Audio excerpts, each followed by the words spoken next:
Welcome to another episode of Aesthetic Revolution, the podcast. I'm Dr. Ed Zimmerman, your host. Staci Zimmerman, my assistant, who will keep me from going too far down rabbit holes because I tend to do that. And we're talking about all things aesthetic from forehead to feet with a concentration of what's in between.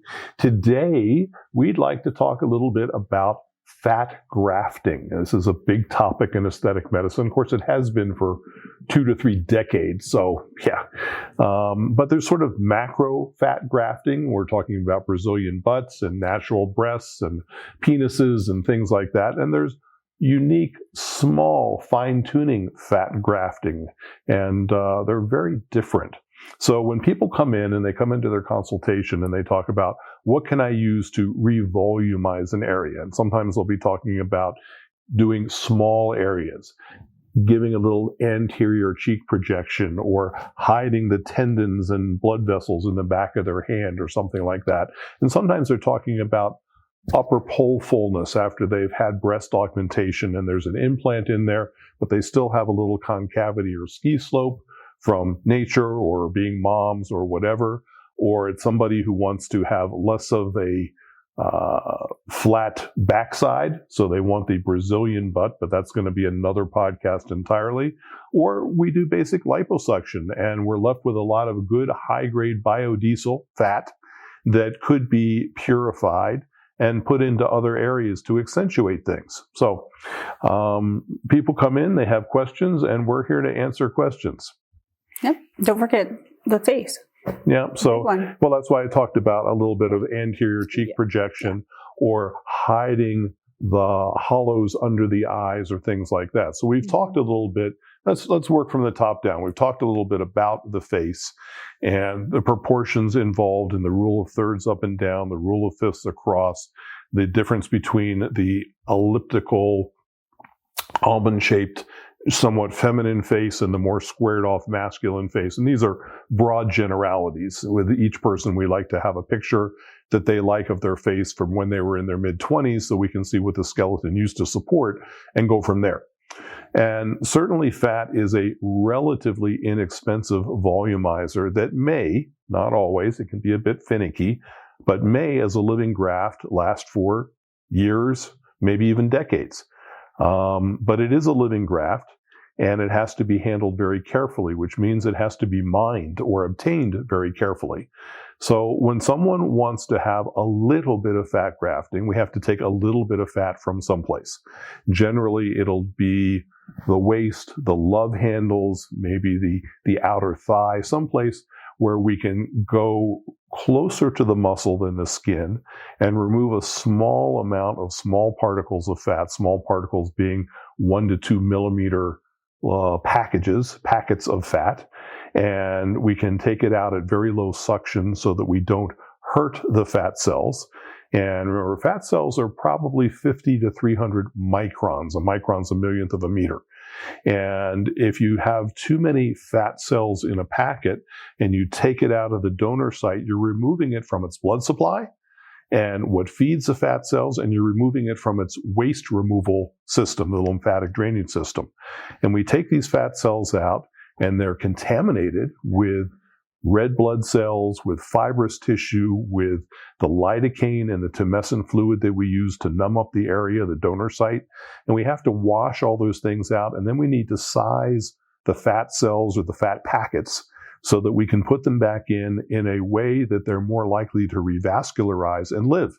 And a fat cell is kind of like it goes into hibernation for probably 3 to 4 months before the blood supply is reattached to the fat cell and the fat cell can truly get nourishment. So when we put fat in, there's obviously some swelling. Things go down, go down, go down. At about 4 months, whatever you've got at that point, you're probably going to keep for a while. But it isn't necessarily the same size fat cell as it has the potential to be. As you feed that fat cell and the fat cell becomes healthier, its blood supply brings in nutrients, the waste removal supply takes away the toxins, so the fat cell can now restore to the size it was genetically designed to be. And so the fat cell over the course of a year can get a little bit larger. So we really don't know when we do fat shifting or fat grafting what we're going to end up with till we're at least a year out. And then fat can be fickle. We don't know how stable that nutrition supply or that waste removal system is going to be. So it is at the women fancy of what's going on in the human body. And certainly if you go on a new exercise program or you're going to lose weight or something like that, those are the first fat cells to either reduce in size or go away entirely.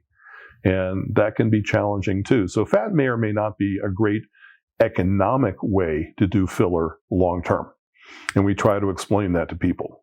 Yeah, sometimes people that come in, or a lot of times people that come in that want that, are usually people who are pretty healthy and are, exercising a lot. And so they don't understand that, once we take a little bit of fat, that they might have a little touch somewhere, that they're most likely to metabolize that pretty quickly.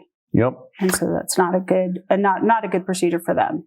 Yeah. And, we've seen over the years where taking little islands of fat and maintaining the blood supply and folding it over the edge of the orbit to try to fill the orbital, infraorbital hollows and things like that. It works for some people. It doesn't work as well for others. And some of that is the technique of the surgeon. Some of it's the genetic inheritance of the person and whether you can maintain enough vascularity in that pedicle of fat that you're folding over, and if it stays in place. Mm-hmm. So Mother Nature is renowned for putting things back the way she had them, even though we've tried to shift them. But when we're doing fat in the face and smaller amounts of fat, we're really talking about having macro fat, which is 1.5 millimeter packets. So these are very small packets of fat. Anything bigger than that, and the fat in the center of the package tends to not get enough oxygen and necrose. That toxifies everything that's around it. And so you end up with a puddle of oil that is very much of an inflammatory medium that kills things around it, and that causes fibrosis, which causes scar tissue, and you still don't get the volume out of it. So you've got to size the fat into 1.5 millimeter packets. But if you have 1 millimeter packets on a macro scale, now we have to fill in the spaces around it. So we have macro fat, which is our big grafting fat, and then we have micro fat, which is smaller, fits in between, and then we have nano fat, which contains a lot of the rejuvenative elements that fits in between that.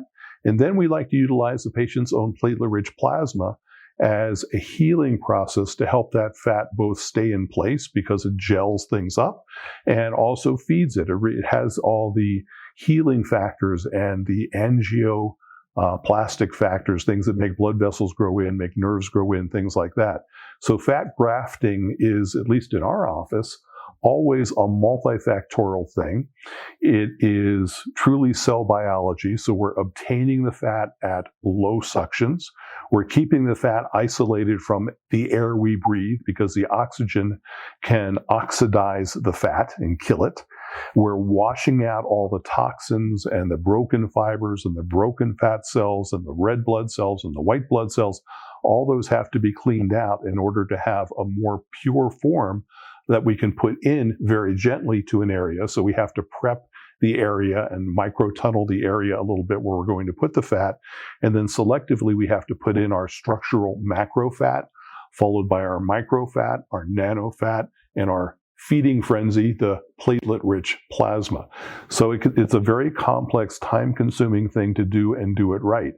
And isolating, going from macro fat down to nano fat, that sizing is a whole different set of instruments that we use. These are all sterile instruments, and this is done either in a laminar flow hood or in a set of sealed chambers. There may be centrifugation involved. We have big centrifuges where we can pull the tumescent fluid out and we can get rid of the oil of the broken fat cells.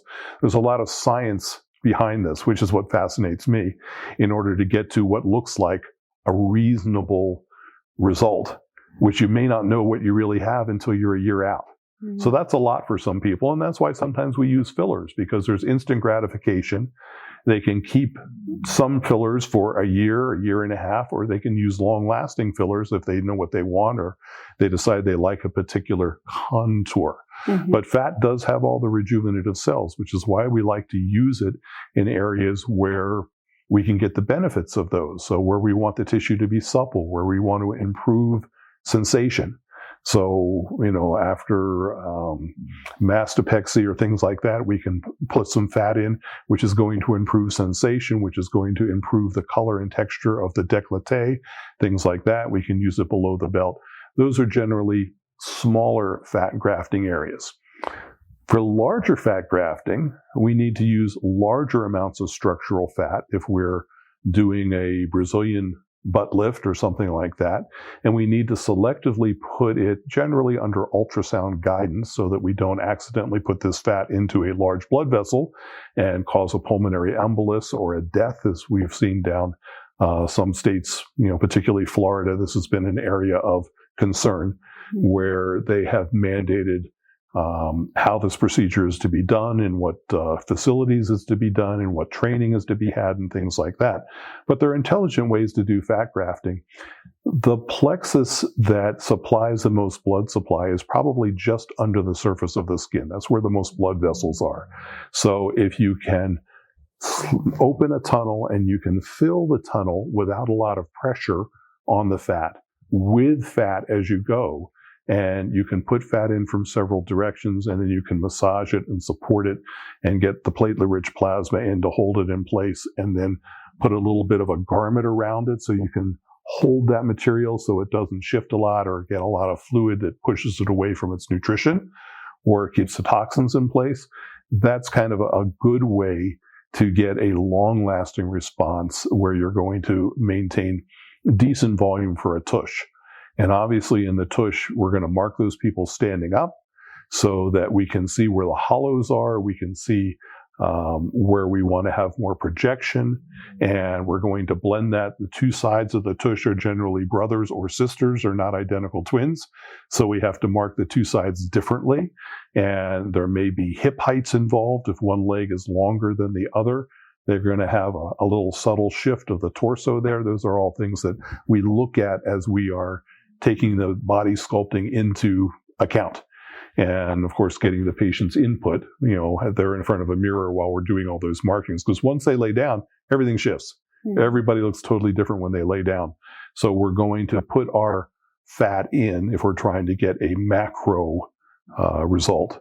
And then we're going to stand them up periodically. We're going to roll them and stand them until we end up with what we were aspiring for. Mm-hmm. When that comes to that, and hopefully keeping the patient comfortable, obviously safe during that whole procedure. But it's a long procedure, and certainly, when we're doing fat grafting, we want to make sure that the donor site is an area that either we're not going to show the deflation, or we specifically want to show the deflation. If we want to sculpt and accentuate the female breast, for instance, we can gain fat. We can take some of the fat from the adjacent armpit, coming down and making sort of an S curve to accentuate the curve of the lateral breast, but taking out the side boob. Mm-hmm. And that gives us sort of a feeling of more projection of the female breast. And then we can put the fat in selectively so that we lift the breast by filling in the upper pole. So we call that natural breast enhancement or augmentation. And we can put fat in below the skin of the breast, not in the muscle, because muscles have big blood vessels through them. So you're more likely to potentially run into a risk putting fat blindly into a muscle where you might inject it inadvertently into a blood vessel. So we stay where it's safe, and we map everything with ultrasound first. But you can lift the breast up so that the areola and the nipple areolar complex raises up a little bit, and you can fill the upper pole again to lift the breast up. You can use energy at the same time, and some people will use some energy to tighten the tissue first, and then we'll tunnel and add the fat as well. So those are, kind of the long and short of both very careful selective fat grafting that we would do in the face and the neck and the décolleté, or more macro fat grafting that we would do if we were doing natural breast enhancement or the tush. A combination of that is what we do with high-def lipo, because again, what you leave is as important as what you take away, but what you augment with accentuates what you leave. Mm-hmm. So you can really chisel out the cuts in the abdomen by increasing the areas where the muscles are undulating underneath. Stuff like that. Where's your favorite? Favorite's probably not the right word. Where do you think fat grafting does best at over the time that you've been doing it? Do you see certain areas do better than other areas in general? Yeah, I think that the face selectively can do well because it's a very vascular area. Pros and cons. You can feed the fat or you can take it away with that vascularity. But using the right combination of macrostructural fat and micro fat and PRP with a little bit of nano fat mixed in, I think you can get lovely results to elevate the lateral brows rather than doing an incisional forehead lift, to frame the eye better where people have gotten hollows or what I call peanut heads. So you can refill the temples, you could recreate the Nike swoop on the cheeks. Variable improvement under the eyes, because the skin under the eye is the thinnest skin on the body. It's really challenging to get a nice transition from the lower eyelid down onto the cheek with any kind of filler. But with a moving target like fat, which may or may not take, and which may grow if you go up in weight and decrease in volume as you go down in weight, it can be even more challenging. Fat in the lips has been another challenging area because lips move a lot. Mm-hmm. And, I think that there's so much vascularity there that the fat we put in the lips sometimes gets taken away, but it looks good for a while. And if you're doing liposculpting anyway and you want to have a little bit of augmentation, it's reasonably inexpensive enough to use your own fat compared to a synthetic to refill those areas. I love to graft a little bit of slurry in a neck. I think it helps rejuvenate the neck skin and the skin of the décolleté. Fat in the backs of hands sometimes works too well. They end up being a little puffy, and you end up having to go back years later and very carefully take a little bit of that fat out. So, those are areas that it works well. Fat in the tush in a person who is more couch potato than athlete can work really well. But if you're one of these people that's looking to, rest a beer on the top of the tush, I'm not your guy. I don't like to over accentuate things beyond what Mother Nature in her best or worst days would do. Mm-hmm. So we like things to look very natural and to look less done than overdone, but just to be in proportion. Mm-hmm. Of course, we have a lot of men calling about fat grafting for their penises. Mm-hmm. And let's talk about what you tell those guys.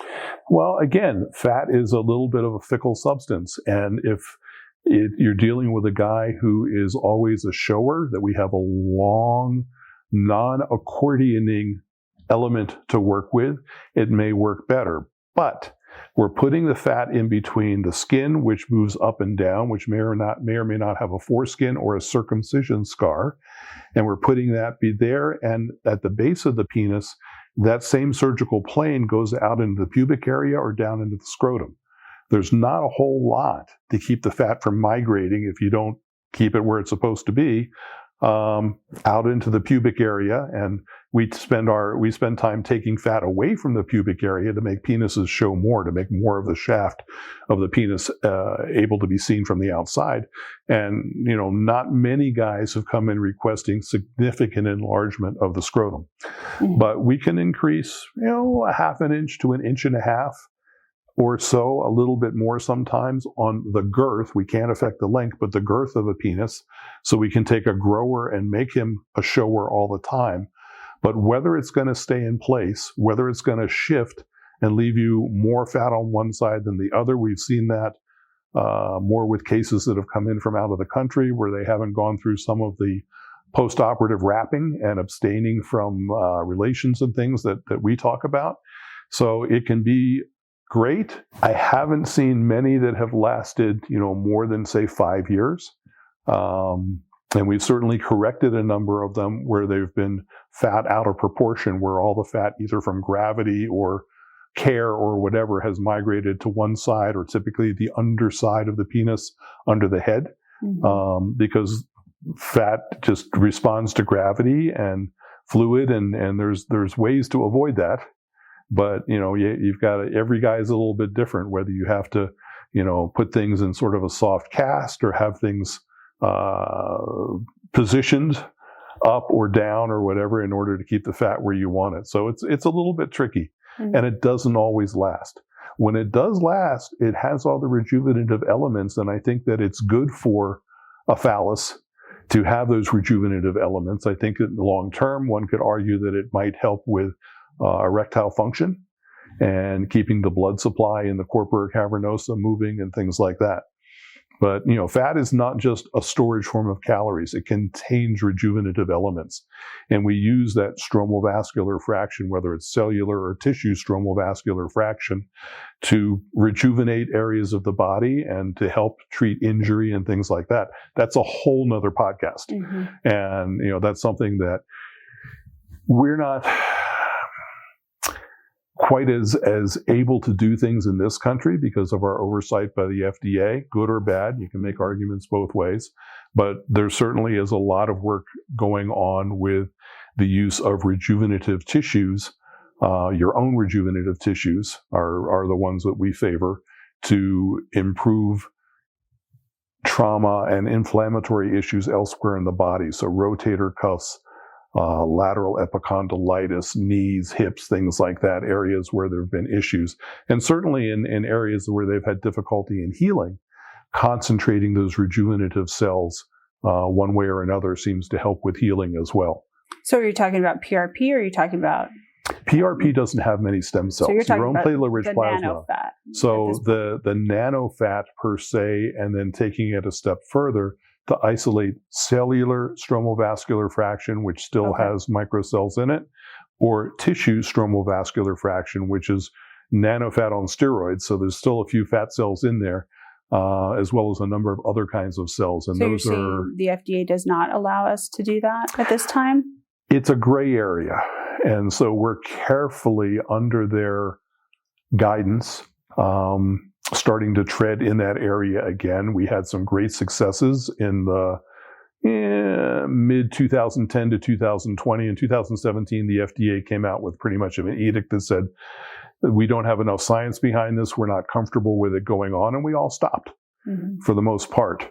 And since then, we're getting better studies, better 510Ks, and better guidance as what we can safely do. I don't know that we hurt a lot of people. I don't know we hurt anybody.